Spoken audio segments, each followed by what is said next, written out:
Hey everyone, Elle here. So today I'm going to do the 1 month check-in for my summer grow out challenge. But before I begin, as always, I said I would tell you guys what's going on with my hair. So this is just a really frizzy, because it is extremely humid, dry braid out that I used with Beauty Curl Friends Smoothie. This is a leave-in conditioner, and I blew my hair out last Saturday. Yes. So I also refreshed my hair with my Q last night. I didn't know that you could detangle with the Q and kind of blow your hair out with it. It'll kind of make your hair poof out. So I basically took my Q after the owner actually posted on my site, and she was like, did you know that you could do this? Because I was posting about blowouts. So I just detangled my hair with my Q. It felt great. It did make my hair frizzier as opposed to more stretched as it is when I do a blowout with a blow dryer. So I remember before when I did my Q review, say that 5 times fast, that they were asking if I could use a Q on straightened hair, and I was like, I've never used it on my straightened hair, but I don't think I would recommend it because it is putting that moisture in your hair and it is going to help your hair revert. So that is exactly what happened. So confirmed, never putting a Q on my flat iron hair. So that's all there is to it. I'm definitely going to be rocking my fro, my natural texture for fros on the 4th tomorrow. It is the 4th of July, so happy 4th of July, everyone. So I'm really excited about that. So I'm going to be hashtagging fros on the 4th tomorrow with fro pics, and hopefully some people on my Facebook or my Twitter send them to me so I can like retweet them and like post their pics as well. And we can all have like awesome fros tomorrow. Yay! All right.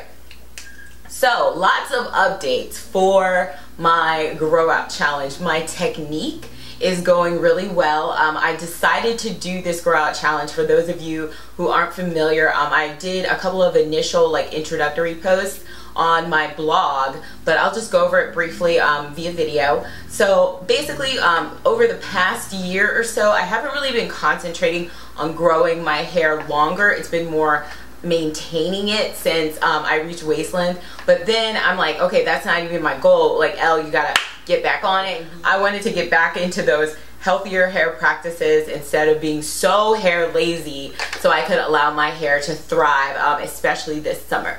So my main points, I did not make up any specific points or rules for the challenge for anyone. I definitely encourage everyone to participate in the challenge with me, but my specific things were I was going to concentrate on moisturizing my ends more. I know sometimes if I'm wearing a bun for a week, I won't even touch my hair. I won't even take it down for the bun for the entire week, and now I think I need to take it down and just like moisturize it a little bit and then put it back up.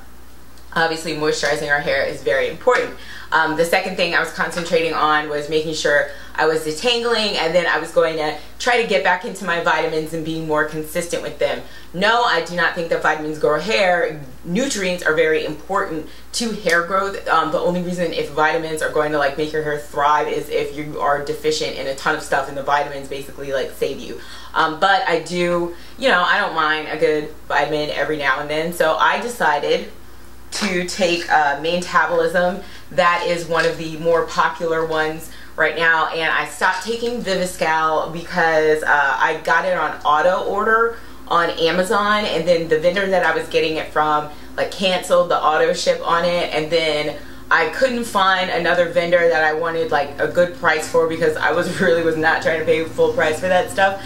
And then I couldn't figure out like if the vendor had fake Viviscal or if it was authentic, because they didn't have like authorized sellers of Viviscal because they wanted you to buy it from their site. So I was kind of like, whatever, I'm kind of just gonna go find another hair vitamin or find something else to take. So this is a great vitamin. I mean, in terms of ingredients, it has a 5,000 mcgs of biotin, which is the highest that I have ever seen in a pill, like in a recommended dosage for the pill. I know that people sometimes get like a 2,000 mcg, and then they take 2 of them or something like that, or you just take more. But this is actually the recommended dosage. So I was taking 2 of these a day. And for the first couple of weeks I was fine, and then I had noticed in the shower, I think this also had a lot to do with how I was detangling more and keeping my hair from being tangled. My shedding reduced probably about 75%, and I was really excited about it. So I wanted to make sure that, you know, I was continuing to do that, but then I was like, well, like maybe the vitamin, something in the vitamin is also helping decrease shedding, because zinc is in here, and it's like 25 milligrams. It's 167% of your zinc, and that is supposed to decrease shedding. So, you know, it could have been a lot of things. But then, so I know that people have said, this is going to be long, that biotin can potentially make you break out. I have never had that problem before. However, the most biotin I had ever taken at the same time was 3,000 mcgs, and then I was also taking like a multivitamin to help like balance out like all my nutrients. And I wasn't taking multivitamin at the time. This is pretty much the only thing I was taking, besides like I had gelatin from GNC because it was buy one get one half off when I got my iron supplements, because I'm anemic. But then I just kind of stopped taking them because I was like, I don't really want to take like 6 pills a day. Like, this is really annoying. But then, okay, 2 weeks in, I kind of started to break out on my forehead, and I was not enjoying that. I kind of kept it at bay with like rubbing alcohol, tea tree oil mixed with aloe vera, things like that. But it was kind of getting frustrating for me to even just have to monitor my hair, my skin so much, especially because I never had this problem before biotin. So then I was doing research on it, and I read that if you do like a B complex in combination with the biotin, then that may also help counteract that reaction. At the time, I was drinking like as much water as I could. I was probably drinking like 8 or 9 glasses a day, maybe even 10. I was so tired of water, I could not even chill, but it was still happening. So I added the B complex. This is just a B complex from CVS I got.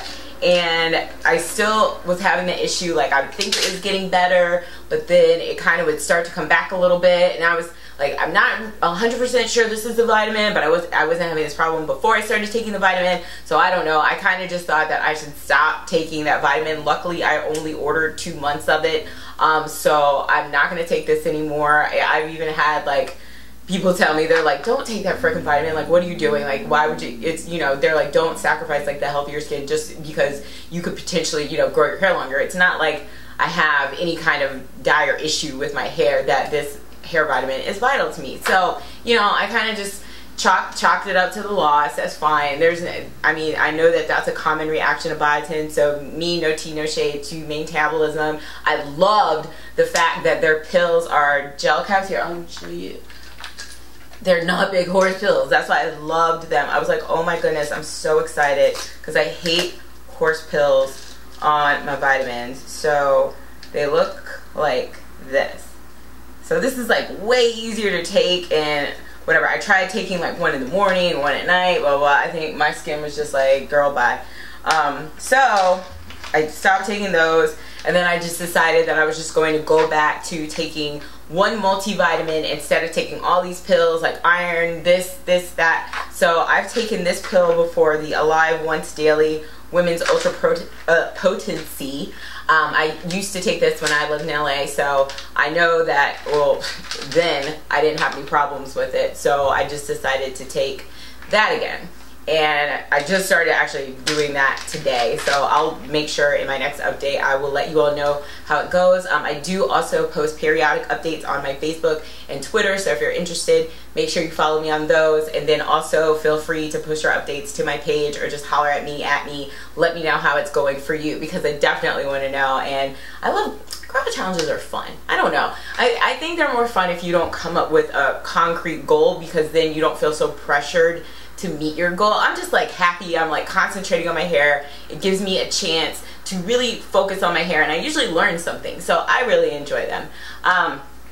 But yeah, besides the vitamins, oh, hair growth update. So I believe I started this challenge, and I measured, and my average was about 20.5 inches, I think, for like my hair. And I'm usually, when I measure my hair, it's so difficult for me to just measure my hair as a whole, and I don't really use my hair measurement shirt anymore. So I know, please don't hit me, don't be mad at me, but usually I just like take like a strand of hair and just like pull it out and like measure it with a ruler. And I've been doing that forever, and my friends usually yell at me, but you know, I feel like I have a lot of hair or whatever. So I measured like 3 strands in my hair. One was 21, one was 21.5, and some random outlier that I don't even believe was 22.75. And yeah, okay, whatever, girl, buy hair. So if we're at 20.5, we have 21, 21.5. So I'm going to just measure it. Geez, I think I'm just gonna go with that average around like 21.5, just because that is not an insane amount of growth, and that's pretty actually that's not so surprising to me because it's just an inch, and I've gotten an inch of hair before. The 22.75, I would have to measure like 5 strands of my hair and have it be that length for me to be like, yes, my hair grew. What is that? That's like 2.25 inches in a month. I don't believe it. I need more people for that one. So that's what I'm gonna do. I'm gonna clock it in at 21.5, and then that's it. So let's continue growing out this summer. Make sure you're protecting your hair from the heat. It's very humid. If you can't have your hair out, my hair is probably going in a bun after this video. It is so humid that it just exploded when I went outside after I did this braid out. So it is what it is. Anyway, I hope you all are doing well. If you're participating in the Grow Out Challenge, please leave me a comment. Let me know how you're doing. If you have any questions, you don't know what to do with your hair, and you want some suggestions, and you have a specific goal, just let me know, and we can chat about it. And that's pretty much all I have to say. Again, everyone have a wonderful 4th of July. Be smart, be safe, and I will talk to you later. Thank you so much for watching. Bye.